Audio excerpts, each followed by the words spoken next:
Vamos a comenzar el culto del día 4 de octubre. Si temiereis a Jehová y le sirviereis y oyereis su voz y no fuereis rebeldes a la palabra de Jehová, y si tanto vosotros como el rey que reina sobre vosotros servís a Jehová vuestro Dios, haréis bien. Tengamos un momento de oración a Dios.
Oh Dios eterno, tu misericordia, ni una sombra de duda tendrá. Tu compasión y bondad nunca fallan, y por los siglos el mismo serás. Oh tu fidelidad, oh tu fidelidad, cada momento la veo en mí. Nada me falta, pues todo provees. Grande Señor es tu fidelidad. La noche oscura, el sol y la luna, las estaciones del año también, unen su canto cual fieles criaturas, porque eres bueno y por siempre eres fiel. Oh tu fidelidad, oh tu fidelidad, cada momento la veo en mí. Nada me falta, pues todo provees. Grande Señor es tu fidelidad. Tú me perdonas, me impartes el gozo, tierno me guías por sendas de paz. Eres mi fuerza, mi fe, mi reposo, y por los siglos mi Padre serás. Oh tu fidelidad, oh tu fidelidad.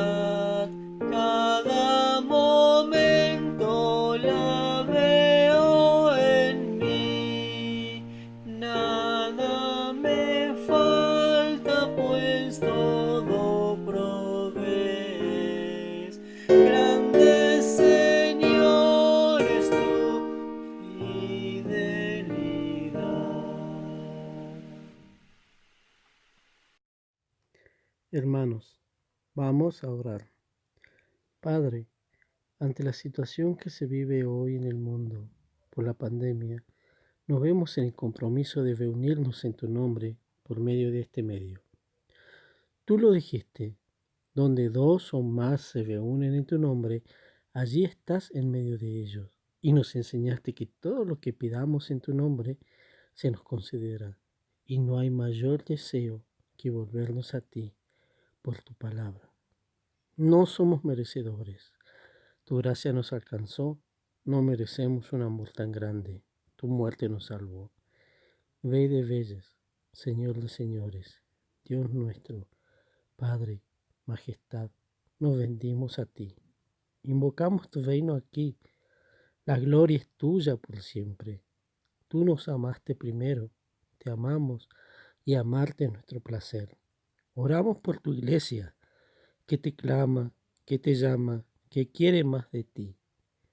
Pedimos por nuestros pastores, por los adultos mayores, los adultos, matrimonios, viudas, jóvenes, niños, por nuestra provincia, por los que están frente de la pandemia, por los enfermos, por los necesitados. Queremos, Señor, ser tus testigos, luz en medio del mundo. Sabemos, Señor, y por eso pedimos tu ayuda, que ser testigo es tener tus sentimientos, en creer en tu Evangelio, con la ayuda de tu Santo Espíritu. Oramos en el nombre de Cristo Jesús. Amén.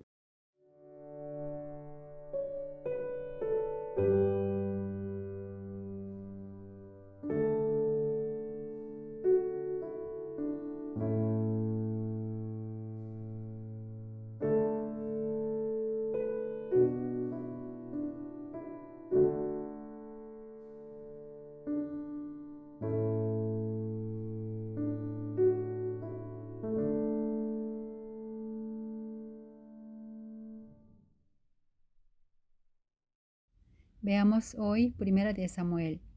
El primer y Segunda de Samuel son libros históricamente que cuentan desde el final del periodo de los jueces hasta el final de la era davídica. Hoy es la primera vez que echaremos un vistazo a Primera de Samuel de los capítulos 1 al 12, que registra acerca de la vida de Samuel hasta la parte en la que Saúl es reconocido como rey.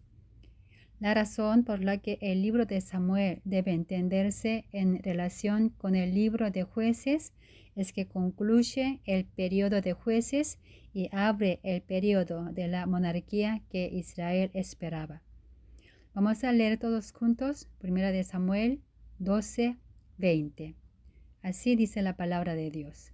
Y Samuel respondió al pueblo: No temáis, vosotros habéis hecho todo este mal, pero con todo eso no os apartéis de en pos de Jehová, sino servirle con todo vuestro corazón. Oremos. Dios, que pide un ser sincero y entregado a Él, este momento queremos inclinar nuestros oídos y corazones para aprender cómo servir a Dios con todo nuestro corazón. Ayúdanos para que podamos cultivarlo en nuestra vida para que sean agradables ante tus ojos. Oramos en el nombre, sobre todo nombre, Jesucristo. Amén. En la era de los jueces, que fue como la era de oscuridad, el libro de Ruth arrojó una luz de esperanza de que Dios permanece fiel a su pacto y trabaja sin cesar con aquellos que lo aman para que el Salvador Jesucristo, la esperanza de toda la humanidad, pueda venir a esta tierra. Durante la era de los jueces, que fue el tiempo de la idolatría y apostasía, el pequeño pueblo de Belén mostró a personas que vivían una vida como ciudadanos del cielo, con Dios como su rey. El libro de Samuel comienza con la historia de un hombre llamado Elcana, el cual tenía 2 esposas. La poligamia no es algo que se tolera en la Biblia. Sin embargo, muchos hombres en la Biblia tenían varias esposas, por lo que sus mujeres estaban celosas la una de la otra y vivían una vida dolorosa. Jacob tomó a las hermanas como esposas y ellas siempre se pelearon por el esposo y la pelea continuó con sus hijos. David también tuvo muchas esposas y concubinas, lo que provocó abusos sexuales y asesinatos entre los hijos de sus otras esposas. Elcana tomó a 2 mujeres y el conflicto entre sus esposas fue severo, pero el prejuicio de él profundizó aún más la competencia, tanto que Samuel describe a Penina como rival de su madre Ana, quien por las burlas de Penina no comía, solo lloraba. Ana, que no tenía hijos en ese momento, fue al templo de Dios en Silo, oró fervientemente. Luego, por la gracia de Dios, dio a luz a Samuel y, después de ser destetado, lo llevó a Eli, el sacerdote, para que sirviera a Dios en el tabernáculo. En ese momento, los niños mamaban hasta los 2 a 4 años y algunas veces hasta los 5 a 7 años. Por eso la Biblia dice que Samuel no era un bebé, sino un niño cuando fue entregado a Elí por su madre Ana. Samuel se separó de su madre Ana cuando aún era niño y ya no recibió su educación, sino le fue confiado a Elí y a sus hijos, quienes eran sacerdotes caídos, pero vivió una vida correcta, que podía servir a Dios plenamente en toda su vida. Moisés también se separó de su madre Jocabed después del destete y fue llevado al palacio de Faraón en Egipto, donde prevalecían la adoración a ídolos y el conocimiento del mundo, pero se convirtió en el siervo más humilde de Dios, el mayor libertador y líder de Israel en los tiempos del Antiguo Testamento. Primero, nos encontramos con Dios que provee la providencia y Dios que elige. Antes de que el primer hombre Adán pecara en el jardín del Edén, Dios, quien planeó la salvación de la humanidad, eligió a Israel, a Moisés y a Samuel, cumpliendo la vasta esperanza de la gracia sin ningún error. Aunque Egipto era el más poderoso en ese momento y no había ejército que pudiera vencer a Faraón, fue por la misericordia y poder para el propósito completo de Dios que exilió a Israel, que no tenía armas ni estaba listo para la guerra, y enterró a Faraón y a sus ejércitos en el mar. En segundo lugar, la importancia de la educación de los padres. La madre de Moisés, Jocabed, y Ana, la de Samuel, sabían que tenían que despedir a sus hijos aun cuando eran niños y los armaron con la palabra de Dios. A través de las enseñanzas de sus madres, Moisés en Egipto, donde se expresa como un mundo de pecado, y Samuel entre los sacerdotes corruptos, amaron a Dios y obedecieron suficientemente a las palabras, asumiendo el papel de jueces, sacerdotes y profetas. Proverbios 22:6. Instruye al niño en su camino, y aun cuando fuere viejo no se apartará de él. Cuanto más rápida sea la educación, mejor, porque puede tener más éxitos. Dado que los niños pequeños no pueden distinguir entre los que es bueno y malo, hay que enseñar claramente el bien y el mal a través de la educación y criarlos como personas morales. Además, como los judíos deben enseñar la Biblia en una etapa temprana para que no estén lejos de Dios en toda su vida. Los judíos leen y cuentan la Biblia desde que el niño está en el vientre, y cuando entienden, comienzan a enseñar el Pentateuco de Moisés y hacen que lo memoricen todo hasta la edad de 13 años. Si sus hijos pueden, ¿por qué nuestros hijos no pueden? No es culpa suya, sino porque nosotros, como padres, pensamos erróneamente que no están lo suficientemente preparados como para recibir ciertas educaciones.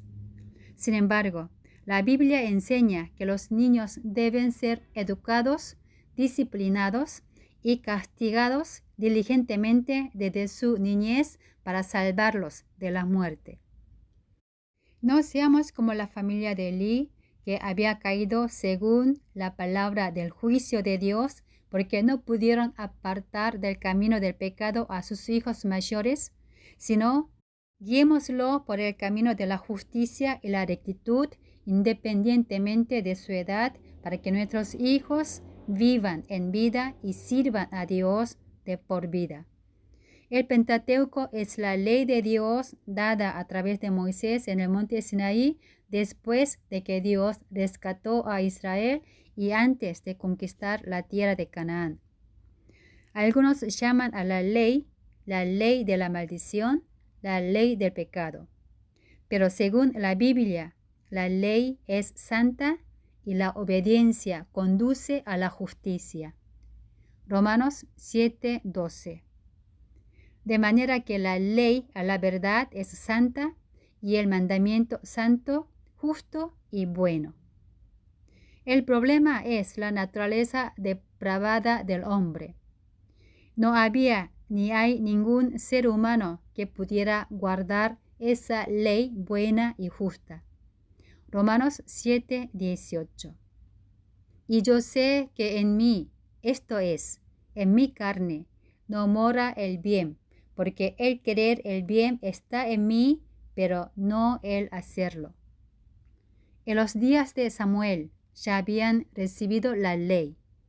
Por lo tanto, lo que dice 1 de Samuel 3:1, la palabra de Jehová escasaba en aquellos días, y lo que dice en el último versículo de Jueces, en estos días no había rey en Israel, cada uno hacía lo que bien le parecía, debe interpretarse de la misma manera. En ese momento no era que no hubiera rey en Israel, sino Dios era su rey, y lo que había pasado era que Israel había rechazado a Dios y quería un rey humano como las otras naciones. Dios sabía que Israel lo negaba continuamente como su rey y eventualmente lo traicionaron pidiéndole un rey humano, pero Dios lo permitió. 1 de Samuel 8:7. Y dijo Jehová a Samuel: Oye la voz del pueblo en todo lo que te digan, porque no te han desechado a ti, sino a mí me han desechado, para que no reine sobre ellos. En la Biblia hay palabras determinadas por Dios, pero también hay situaciones que Dios permitió de acuerdo a las necesidades o deseos humanos.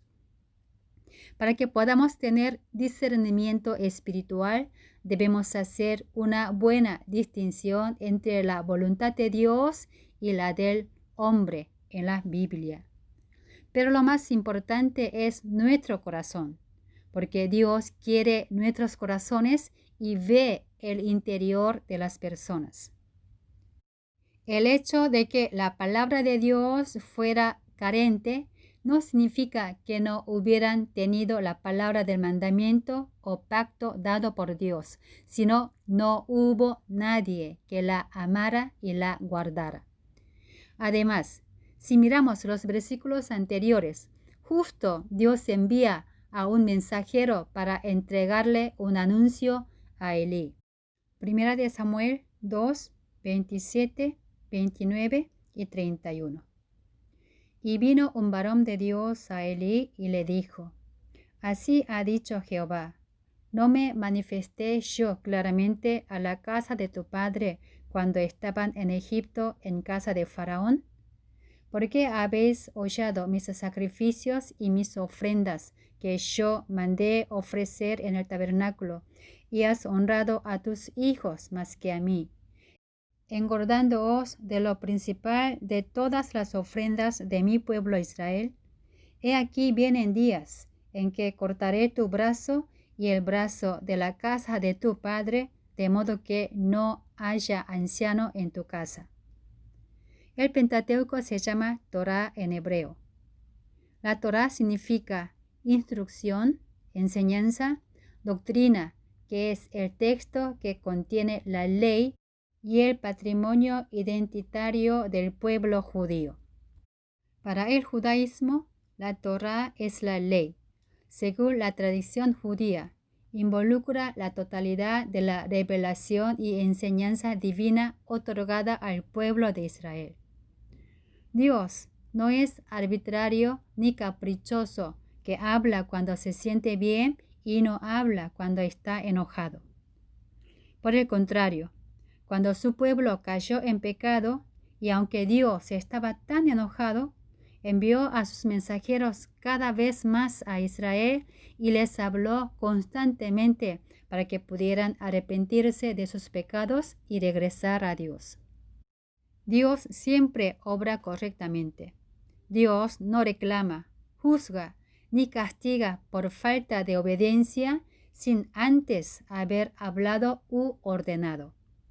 Él da a conocer su voluntad en la palabra, exige que vivan de acuerdo con la ley y es Dios quien lo hace y lo cumple de acuerdo con la misma ley. Israel, que fue llevado cautivo de Babilonia, regresó a Jerusalén después de 70 años, construyó el templo y los muros, y Dios envió a Esdras y Nehemías a leer e interpretar la ley al pueblo a través del libro. Y en la plaza que está delante de las puertas de las aguas hubo un gran arrepentimiento. Luego Israel disfrutó la gran bendición de restaurar su relación con Dios. Daniel 9:2. En el año primero de su reinado, yo, Daniel, miré atentamente en los libros el número de los años de que habló Jehová al profeta Jeremías, que había de cumplirse las desolaciones de Jerusalén en 70 años.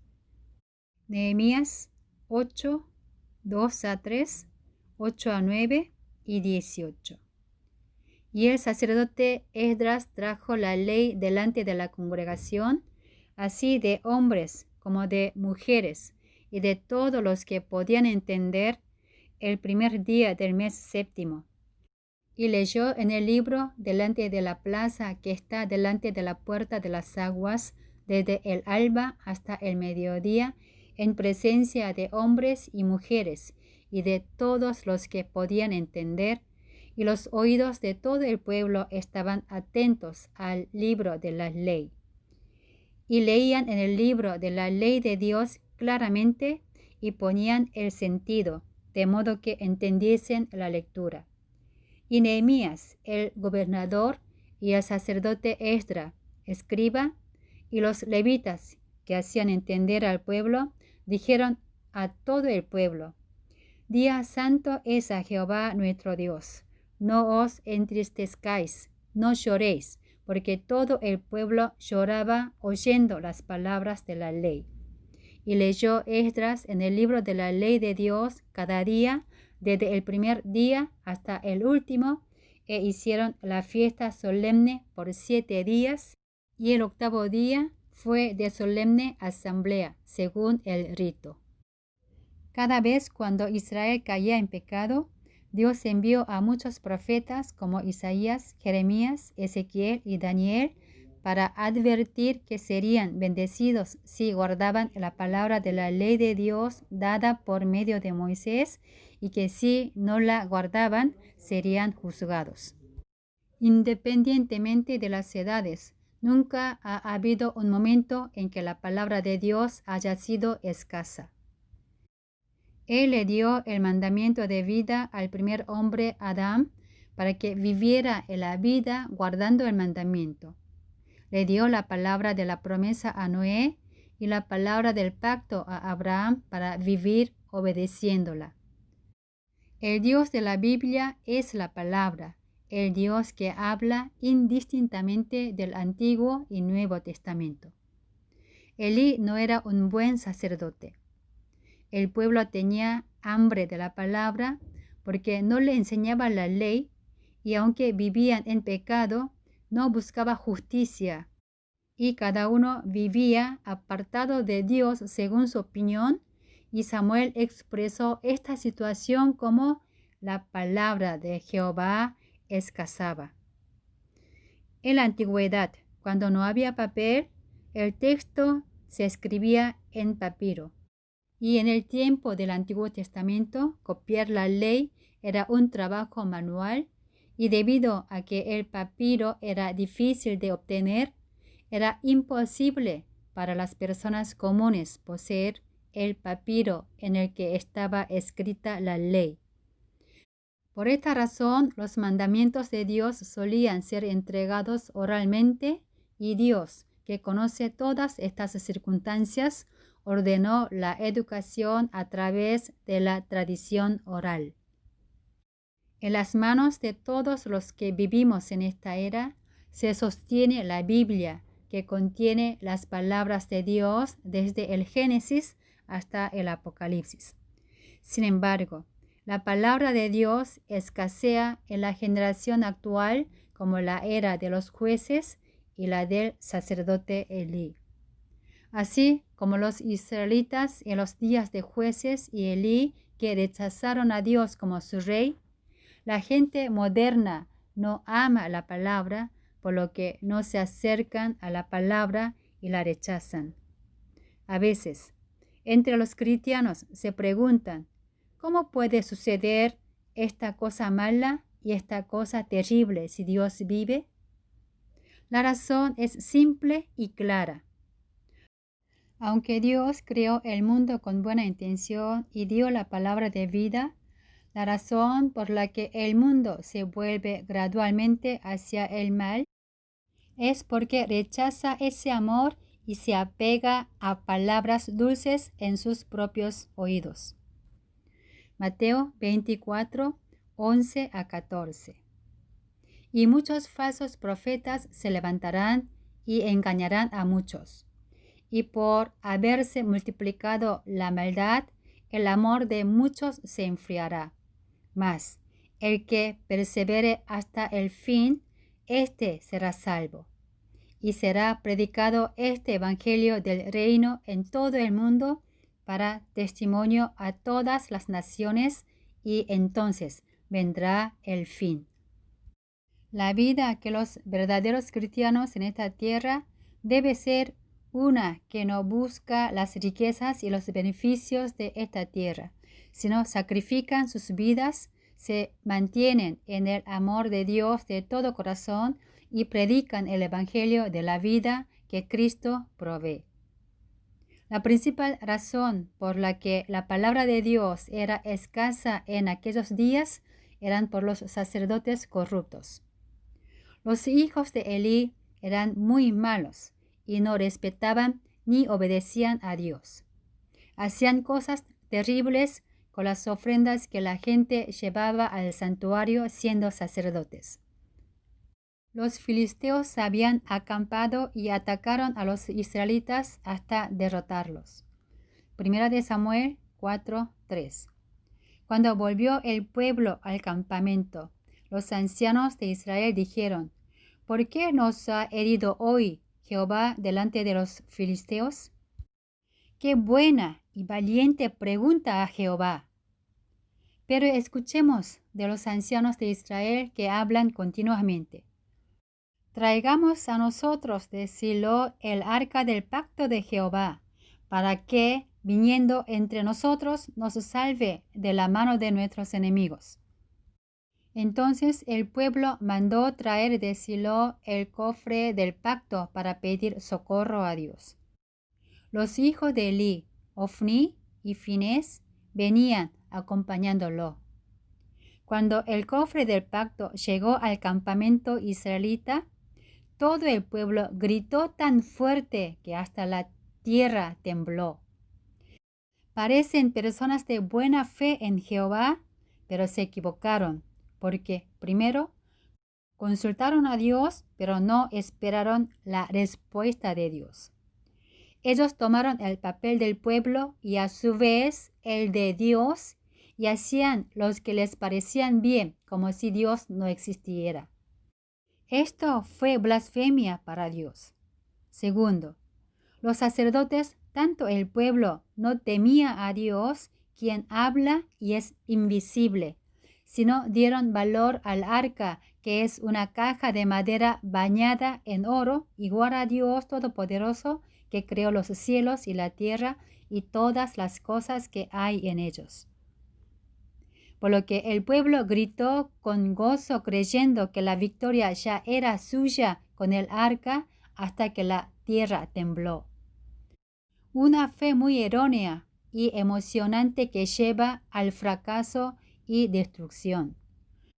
Por supuesto, Israel fue derrotado en la batalla donde murieron 30,000 israelitas y el arca de Dios fue capturado por los filisteos. En esa guerra, los 2 hijos del sacerdote Elí murieron, y cuando escuchó toda esta noticia, Elí también murió, y así se cumplió la palabra de juicio de Dios hacia la casa de Elí, como había dicho el mensajero de Dios. Satanás siempre hace que los humanos confíen en lo que es visible, y Dios nos dirige al mundo invisible. Israel entendió mal y creyó que el arca del pacto era igual a Dios visible y la convirtió en su ídolo, y el resultado fue un fenómeno en el que la palabra se volvió insuficiente. Silo fue el lugar donde se estableció el tabernáculo y el arca del pacto en el tiempo de los jueces, que instruyó desde el tiempo de Moisés. Según el mandato de Dios, el arca del pacto hecho en el desierto de Sinaí vagó con ellos durante 40 años en el desierto de Israel, y después de cruzar el río Jordán, lo acamparon en Gilgal. Posteriormente, se reunieron en Silo, a unos 32 kilómetros de Gilgal, y construyeron el tabernáculo para permanecer allí hasta la era de Elí. Por esta situación, Silo sirvió como centro religioso, político y militar hasta antes de la época del reino unificado. Los filisteos devolvieron el arca del pacto cuando fueron maldecidos por Dios y sufrieron enfermedades debido al arca del pacto de Israel. Entonces, el arca del pacto regresa a Israel y es ubicado en Kiriat Jearim. Luego fue trasladada a Jerusalén por el rey David y nunca regresó a Silo. Solo quedó el tabernáculo en Silo, y cuando el arca se fue, Silo comenzó a decaer. Porque el tabernáculo sin el arca del pacto no tiene significado ni valor. El arca se llamaba el arca del pacto, el arca de Jehová y el arca del pacto de Jehová, porque en su interior contenía las 2 tablas de piedras de los 10 mandamientos, que representa todas las palabras de la ley y el pacto de Dios, y que simbolizaba la presencia de Dios en el propiciatorio. De esta manera, la Biblia habla constantemente de la importancia de la palabra de Dios, y el centro de toda la historia de Dios se basa en la palabra que salió de su boca, y Jesucristo, el Señor de todos, vino a esta tierra y completó la obra de salvación según la palabra dada por Dios. Por lo tanto, todos los creyentes deben apreciar más la palabra de la promesa de Dios, guardarla en su corazón y obedecerla. Así como el tabernáculo sin el arca que contiene la palabra del pacto de Dios no tiene valor, los santos sin la palabra en sus vidas ya no son santos, y la iglesia sin la palabra del Evangelio no puede ser llamada como la iglesia de Cristo. En este mundo, especialmente las iglesias de hoy, están llenas y desbordan de personas que se presentan y escuchan, sin embargo, buscan lo que sus ojos ven y las cosas que pueden oír. cosas que no son para nada importantes y es un atajo hacia la idolatría. Los santos sin la palabra y la iglesia sin el evangelio serán arruinados como Silo, donde solo el tabernáculo permaneció sin el arca. Jeremías 7, 12 al 14. Andad ahora a mi lugar en Silo, donde hice morar mi nombre al principio, y ved lo que le hice por la maldad de mi pueblo Israel. Ahora pues, por cuanto vosotros habéis hecho todas estas obras, dice Jehová, y aunque os hablé desde temprano y sin cesar, no oísteis, y os llamé, y no respondisteis, haré también a esta casa sobre la cual es invocado mi nombre, en la que vosotros confiáis, y a este lugar que di a vosotros y a vuestros padres, como hice a Silo. Nuestro Dios es omnipresente, que nos permite adorar en cualquier lugar, aunque sea en el valle de la muerte. Nuestro Dios es omnisciente, que conoce bien nuestras debilidades. Nuestro Dios es misericordioso, que nos perdona todos nuestros viles pecados. Pero nuestro Dios es el único verbo que habla y exige que el hombre cumpla lo que Él ha mandado. El arca que había sido quitado de los filisteos volvió a Israel.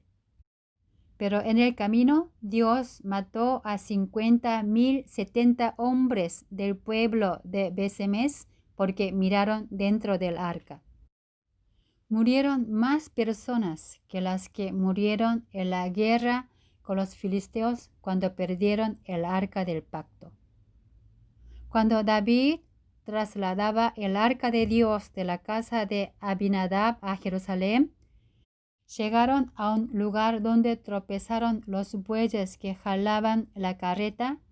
Uzá sostuvo con su mano el arca para que no se cayera, pero Dios se enojó mucho contra Uzá por haber tocado el arca y allí mismo le quitó la vida.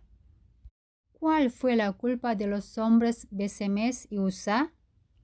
Su error y pecado era la ignorancia de la palabra. Esto se debe a que la palabra de Dios era escasa en sus vidas. Fue destruido por la sequía de la palabra porque no quisieron conocerla. Dios ya advirtió que el arca solo podía ser llevada por los coatitas entre los levitas y que moriría cualquiera que viera dentro del arca. Números 4, 5 a 6, 15 y 20. Cuando haya de mudarse el campamento, vendrán Aarón y sus hijos y desarmarán el velo de la tienda y cubrirán con él el arca del testimonio. Y pondrán sobre ella la cubierta de pieles de tejones y extenderán encima un paño todo de azul y le pondrán sus barras. Y cuando acaben Aarón y sus hijos de cubrir el santuario y todos los utensilios del santuario, cuando haya de mudarse el campamento, vendrán después de ello los hijos de Coat para llevarlos, pero no tocarán cosa santa, no sea que mueran. Estas serán las cargas de los hijos de Coat en el tabernáculo de reunión. No entrarán para ver cuando cubran las cosas santas, porque morirán. El arca tenía que ser llevado en los hombros de los coatitas. ¿Quién tiene la culpa en las dos situaciones anteriores? ¿Es Dios o el hombre? Si Dios no castiga a los que no obedecieron el mandato que han recibido, nadie podrá confiar en Él, porque Dios no es fiel a la palabra revelada y se convierte en un mentiroso. Y la palabra ordenada también se considera como ley para sí mismo y nunca se desvía del alcance de la palabra. Amados hermanos, el Señor Jesucristo, nuestro eterno sacerdote, no llevó la cruz al Gólgota en un carro, sino nos salvó llevándola sobre su hombro con el sacrificio de sí mismo.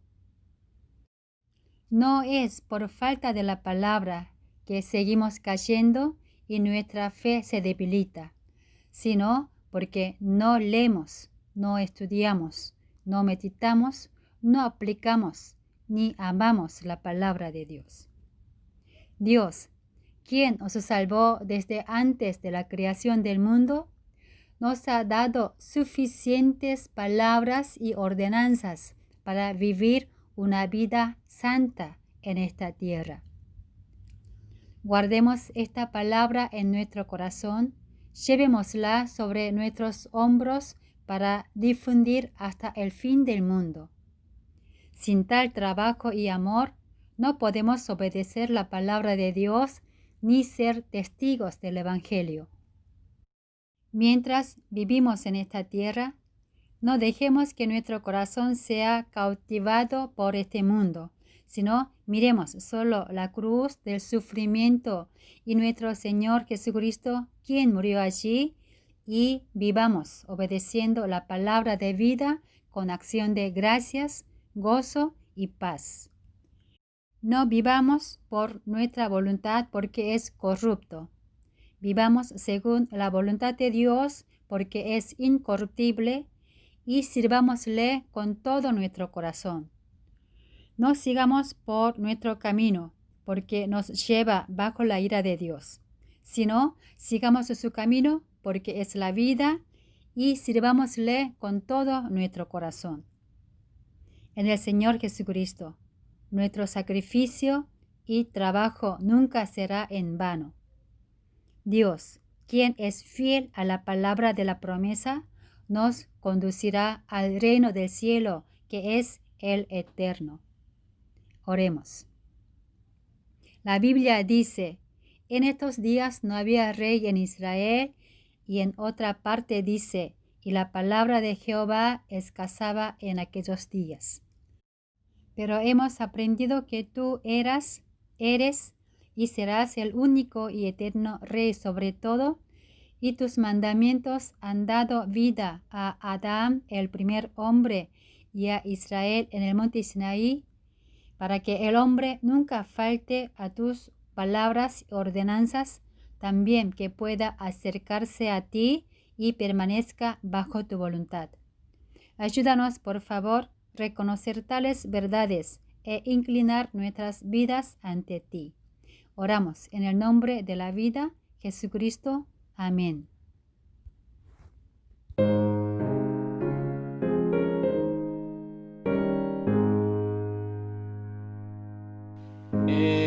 Herido triste a Jesús, mostréle mi dolor.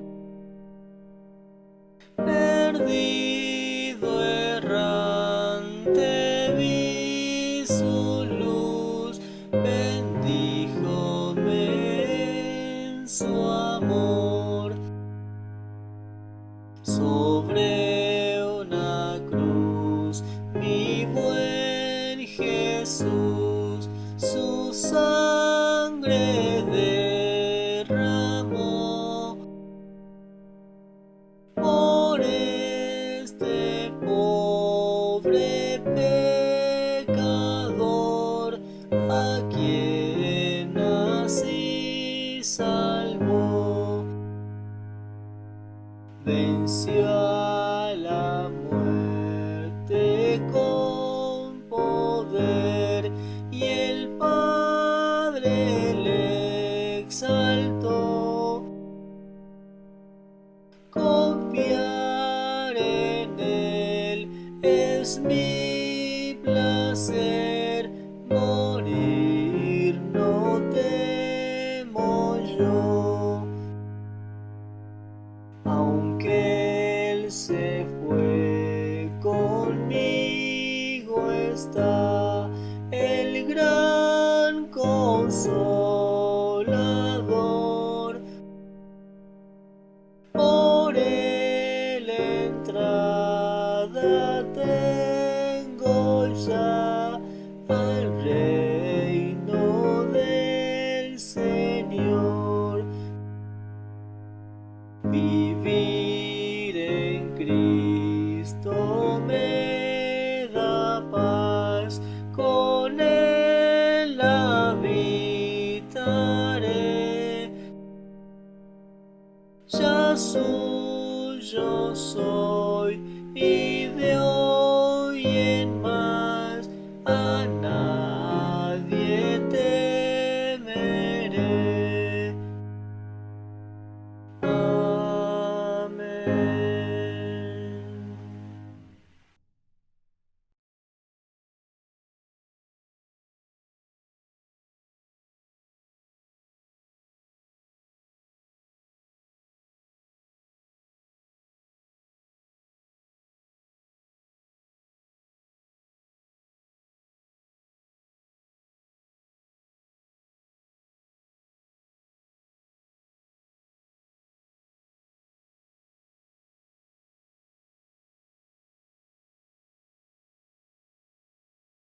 Continuamos con los anuncios. En primer lugar, la Iglesia comunica que a partir de este mes retomamos la reunión de oración en la Iglesia. Se realizarán los días miércoles y jueves a las 18:30 horas para que puedan participar de acuerdo a su terminación de DNI. Mientras tanto, seguiremos teniendo la reunión dominical por este medio hasta nuevo aviso. No nos olvidemos de compartir el link con nuestros contactos para que la palabra de Dios se siga transmitiendo. En segundo lugar, cuidémonos del COVID-19. Respetemos y cumplamos los protocolos dados, siendo ejemplos como cristianos. En tercer lugar, también retomamos la reunión de jóvenes. Los invitamos a la reunión presencial en la iglesia que se realizarán los días viernes y sábados a las 17 horas. También será de acuerdo a la terminación de DNI. En cuarto lugar, la iglesia los invita a leer y a meditar la palabra todos los días teniendo comunión con Dios. En quinto lugar, tengamos un tiempo de oración con la lista de motivos. Agradezcamos a Dios que se está realizando culto, meditación bíblica y estudio bíblico en algunos hogares. Vamos a terminar con la oración de bendición y les deseo que sean personas bendecidas en Dios a través del amar su palabra y la obediencia. La gracia del Señor Jesucristo, el amor de Dios y la comunión del Espíritu Santo permanezca en todos aquellos que se sujetan al gobierno de la palabra de vida desde ahora y para siempre. Amén.